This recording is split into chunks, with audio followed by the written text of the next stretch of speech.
Hello बच्चों, चलो प्रश्न को देखते हैं।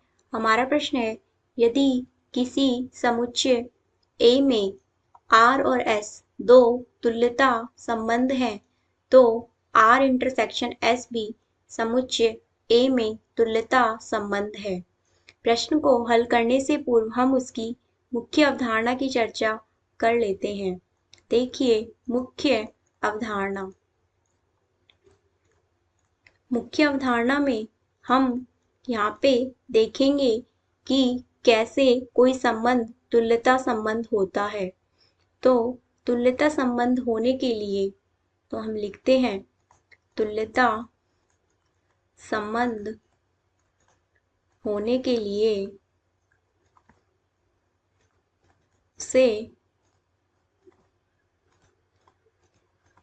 स्वतुल्य, सममित एवं संक्रामक होना चाहिए। तो हमने लिख दिया यहाँ पे।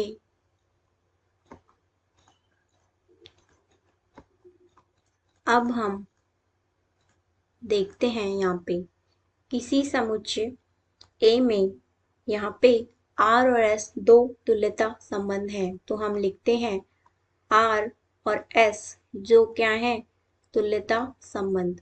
तो इनके तुल्यता संबंध होने के लिए सबसे पहले हम इसके स्वतुल्य की बात कर लेते हैं। तो स्वतुल्य के लिए हम देखते हैं कि A, कोई दो अवयव हैं जो कि संबंध हमारे R में परिभाषित हैं, तथा यहाँ पे A, B किसी समूह की संबंध R में परिभाषित हैं। ये सममित के लिए हुआ। इसी तरीके से यहाँ पे होना चाहिए कि B, A हैं जो वो संबंध S में परिभाषित होने चाहिए। अब हम संक्रामक के लिए देखते हैं कि A, B हैं जो कि संबंध R में परिभाषित हैं। इसी तरीके से B, C हैं जो कि संबंध R में परिभाषित हैं। तो अब इसके लिए यहाँ पे R में परिभाषित होने चाहिए। इसी तरीके से A, C भी संबंध R में परिभाषित होने चाहिए। तो इसको हम समीकरण नंबर 1 दे देते हैं, और इसको हम समीकरण नंबर 2 दे देते हैं, और इसको हम समीकरण नंबर 3 दे देते हैं। इसी तरीके से अब हम यहाँ पे देखते हैं कि A, है जो कि यहाँ पे संबंध S में परिभाषित होने चाहिए स्वतुल्य के लिए।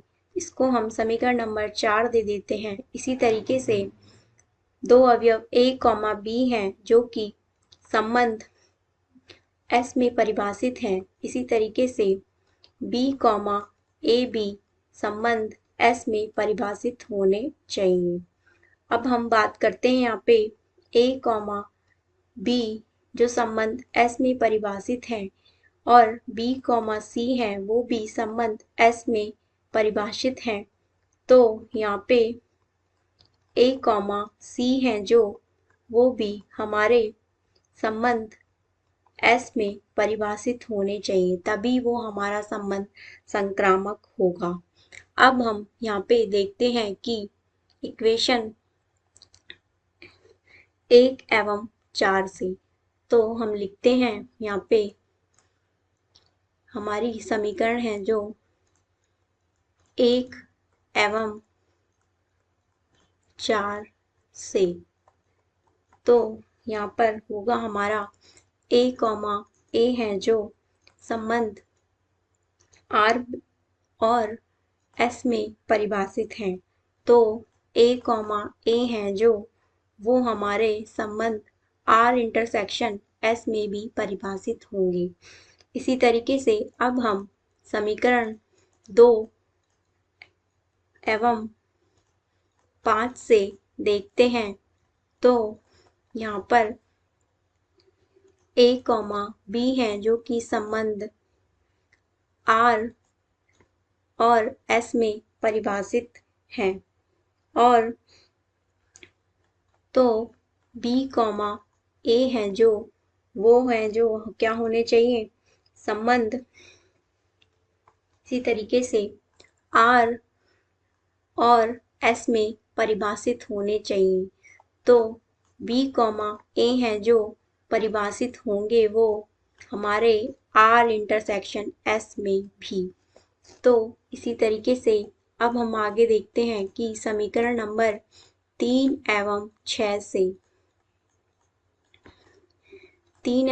से देखते हैं। तो यहाँ पे अगर देखा जाए तो A, B हैं जो कि हमारे संबंध R एवं S में परिभाषित हैं, इसी प्रकार वो हमारे R इंटरसेक्शन S में भी परिभाषित होंगे।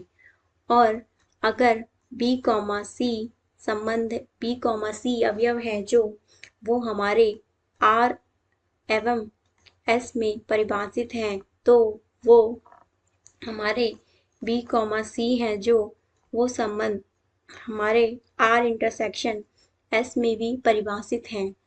तो यहाँ से हम देख सकते हैं कि A, C है जो वो संबंध हमारे R और S में परिभाषित होंगे। अगर वो R और S में परिभाषित हैं तो A, C हैं जो वो हमारे R इंटरसेक्शन S में भी परिभाषित होंगे। तो अब हमने प्रश्न की मुख्य अवधारणा के आधार पर यह देख लिया है कि एक तुल्यता संबंध के लिए हमने यहाँ पे इसे स्वतुल्य बताया है इधर, और इधर हमने इसे बताया है सममित, और इधर हमने बताया है इसे संक्रामक। तो अब हमने इसके तीनों संबंधों को बता दिया है, तो यह एक तुल्यता संबंध हुआ। तो हम लिखते हैं कि R इंटरसेक्शन S है जो वो है जो समुच्चय A में, तो हम लिखते हैं R इंटरसेक्शन S समुच्चय A में एक तुल्यता संबंध है। आशा करते हैं आपको समझ में आया होगा। धन्यवाद।